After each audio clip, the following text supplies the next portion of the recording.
18 నెలల పాలనలో రాష్ట్రంలో అభివృద్ధిని శరవేగంగా ముందుకు తీసుకెళ్తున్నామని శ్రీకాకుళం ఎమ్మెల్యే గోండు శంకర్ పేర్కొన్నారు.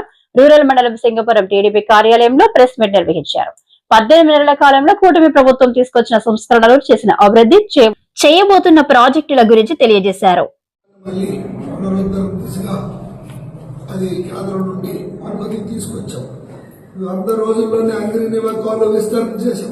చెరువులు, ప్రాజెక్టులు నింపి రాయలసీమకు సాగునీరిచ్చాం.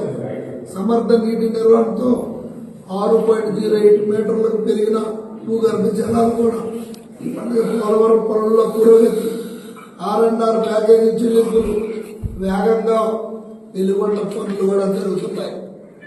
రికార్డు స్థాయిలో ధాన్యం సేకరణ 24 గంటల్లో రైతులకు జమ. ఈ ఖరీఫ్ సీజన్లో 34.23 లక్షల మెట్రిక్ టన్నుల ధాన్యం సేకరణ అయింది. 5.48 లక్షల మంది రైతులకు 8,120 కోట్లు జమ అయింది.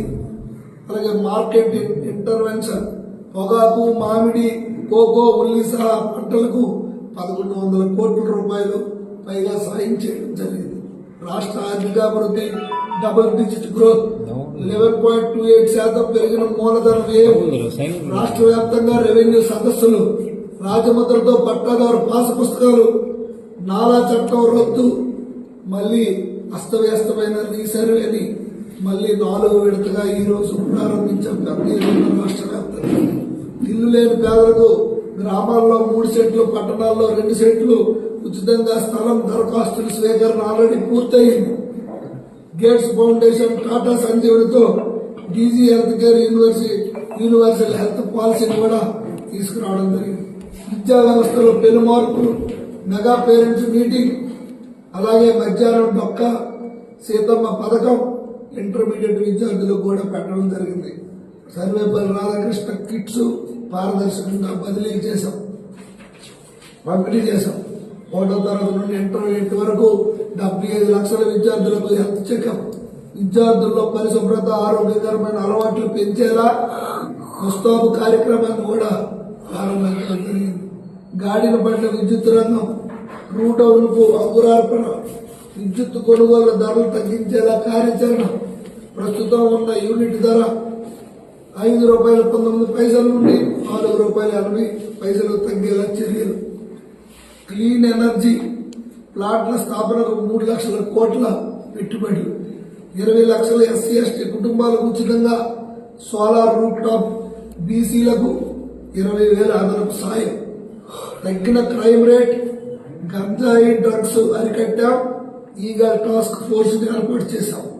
Speed of delivering governance, WhatsApp governance, data driven decisions, విపత్తుల నిర్వహణ, P4 వంటి పథకాలని తీసుకొచ్చాం. విశాఖపట్నం, అమరావతి, తిరుపతి కేంద్రంగా 3 రీజియన్లు అభివృద్ధి చేయడం జరిగింది. పూర్వోదయ పథకంలో రాష్ట్రానికి దక్కిన చోటు. విశాఖ రైల్వే జోన్ ప్రధాన కార్యాలయం నిధులు వచ్చాయి. పనులు స్టార్ట్ చేశాం. కేంద్రంతో సమన్వయం చేస్తూ దాదాపు 90 కేంద్ర పథకాలు పునరుద్ధరణ చేయడం జరిగింది. మోడీ గారి సహకారంతో రాష్ట్రానికి సెమీ కండక్టర్ పరిశ్రమలు, స్టీల్ ప్లాంట్ కు 11,440 కోట్లతో కేంద్రం ఊరట మనకిచ్చింది. 1,00,000 కోట్ల విలువైన నేషనల్ హైవే ప్రాజెక్టులు, రైల్వే ప్రాజెక్టు తీసుకొచ్చాం. కొత్తగా మరో 2 జిల్లాలు ఏర్పాటు చేయడం జరిగింది. ప్రజామోదంతో 26 నుంచి 28కి జిల్లాలు పెరిగాయి. అలాగే రెవెన్యూ డివిజన్లు కొత్తగా ఏర్పాటు చేసుకున్నాం. అదే కాకుండా ఇంకెన్నో సంక్షేమ పథకాలని, అదే మత్స్యకార భరోసా కానీ, అదే ఇంకా పెద్ద ఎత్తున పట్టాదారు పాస్ పుస్తకాలు. గతంలో ఏదైతే గత ముఖ్యమంత్రి అతను బొమ్మలేసుకుని ఏ హక్కుదారుడు తాత ముత్తాతల నుండి వచ్చిన ఆస్తిని కూడా ఈయన ఫోటో వేసుకుని ఇచ్చిన సందర్భంలో రీసర్వే అస్తవ్యస్తం చేసి జాయింట్ LPM అకౌంట్స్ ఇచ్చినందువల్ల వాటికి సబ్ డివిజన్ చేసి పెద్ద ఎత్తున ఈ రోజు రాష్ట్ర వ్యాప్తంగా పాస్బుక్ పుస్తకాలు రాజముద్రతో హక్కుదారు ఫోటోతో పంపిణీ కార్యక్రమం చేపట్టడం జరిగింది. అలాగే రీసర్వే ఎక్కడైతే పెద్ద పెద్ద పంచాయతీలన్నీ రీసర్వే చేయకుండా వదిలేసిన పరిస్థితి. వాటన్నిటిని కూడా ఈరోజు రాష్ట్ర వ్యాప్తంగా రీసర్వే మొదలుపెట్టాం. ఒక పక్క గౌరవ ముఖ్యమంత్రి వర్యులు నారా చంద్రబాబు నాయుడు గారు, ఒక పక్క ఉప ముఖ్యమంత్రి వర్యులు శ్రీ పవన్ కళ్యాణ్ గారు, ఒక పక్క మానవ వనరుల శాఖ మంత్రి లోకేష్ అన్న గారు, గౌరవ ప్రధానమంత్రి నరేంద్ర మోడీ గారి సహాయ సహకారాలతో రాష్ట్రానికి నిధులు తీసుకువచ్చి వాటి సహకారంతో రాష్ట్రాన్ని అభివృద్ధి పదంలో తీసుకెళ్తున్నాం. ఎడమ కాలుకు సంబంధించి మొన్నే ఒక యాక్వాడక్ట్ 1 year లో పూర్తి చేసుకోగలిగాం.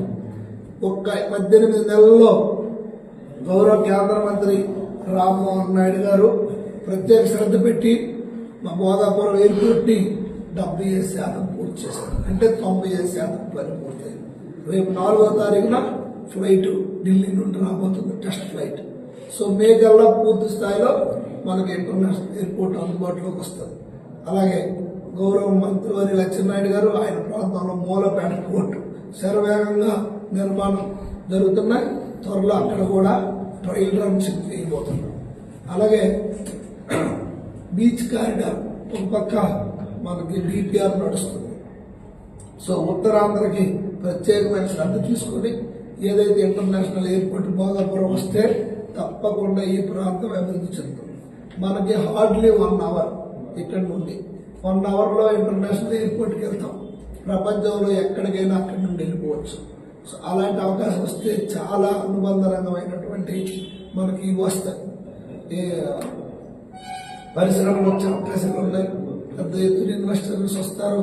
తప్పకుండా ఈ ప్రాంతం అభివృద్ధి చెంది 18 నెలల్లో ఇన్ని కార్యక్రమాలు చేస్తే లాస్ట్ 12 నెలల్లో 2025లో ఇది ప్రభుత్వం సాధించిన ఘన విజయాలు. ఒక పక్క తుఫాన్ వస్తే ఎవరైతే ఫిషర్మెన్స్ వేవర్స్ చేనేత కార్మికులు ఉన్నారో వాళ్ళందరికీ నిత్యావసర సరుకులు పంపిణీ చేశాం. అలాగే ఈ రోజు పెద్ద ఎత్తున రాష్ట్ర వ్యాప్తంగా రేషన్ డిపోల అర్బన్ ఏరియాల్లో గోధుమ పిండి కేజీఎస్ ఇచ్చాం 20 రూపాయలకి. శ్రీకాకుళం ఒక్క పట్టణం తీసుకుంటే 29,800 పైచిలకు ఇవ్వచ్చిన పరిస్థితి.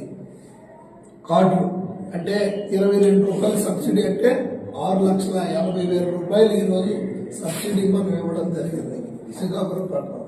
ఇలా ఎన్నో కార్యక్రమాలు చేస్తూ అటు సంక్షేమం, ఇటు అభివృద్ధి, అటు పెట్టుబడులు 3 కూడా సమానంగా తీసుకెళ్తూ రాబోయే యువత అందరూ కూడా నిరుద్యోగులకి ఉద్యోగాలు ఏదైతే 20 లక్షలు కల్పిస్తామన్నామో ఆ దిశగా కల్పన దిశగా ముందుకు వెళ్తున్నాం. ఇవన్నీ చూడలేక వారం లేక ప్రతిపక్ష పార్టీ ఏదైతే ఉందో ఆ ఫేక్ పార్టీ లేనిపోని అబద్ధాలు మాట్లాడుతున్నారు. ఏమి మీరు చేసింది ఆర్భాటాల కోసం పాస్బుక్ల్లో మీ ఫోటోలు వేసుకోవడం అవసరమా? మీరు చేసింది అది కరెక్టా? ఎల్పిఎం జాయింట్ అకౌంట్స్ ఇచ్చి దాన్ని తీయడానికి 550 రూపాయలు కట్టాలంటే ఎవరి ఇంటి నుంచి ఉండేస్తారు పేద ప్రజలు. అలాగే ఎన్నో రకాల అస్తవ్యస్తం చేసి రాష్ట్రాన్ని సర్వనాశనం చేసి ఈ రోజు ప్రజలను మళ్ళీ తప్పుదోవ పెట్టేందుకు రప్ప నరుకుతాం, పొడుస్తాం, మళ్ళీ జైల్లో పెడతాం అని భయభ్రాంతులు సృష్టిస్తున్నారు. పీపీపీ మోడ్లో వైద్య సేవ వస్తే పేద ప్రజలకి చాలా అందుబాటులోకి వస్తుంది. జగన్మోహన్ రెడ్డి పెట్టి అది కూడా కనీసం ఫౌండేషన్ స్టోన్ అవ్వలేదు.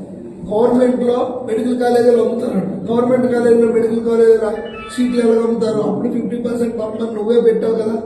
అదేదో పీపీపీకి ఇస్తే త్వరగా మన కట్టడం ఉంటుంది. యాజమాయిషి అంతా కూడా ప్రభుత్వంకే ఉంటుంది.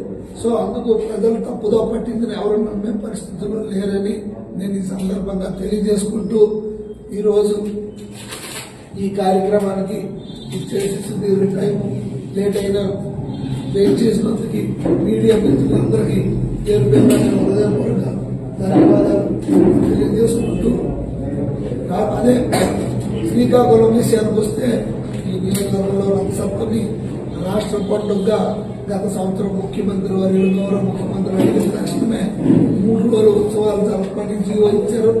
అదే రథసప్తమిని ఈ రోజు గౌరవ ముఖ్యమంత్రి వర్యులు 7 రోజులు ఉత్సవాలు జరుపుకొని మనకు జీవో ఇవ్వడం జరిగింది. దానికి అనుగుణంగా రథసప్తమి కూడా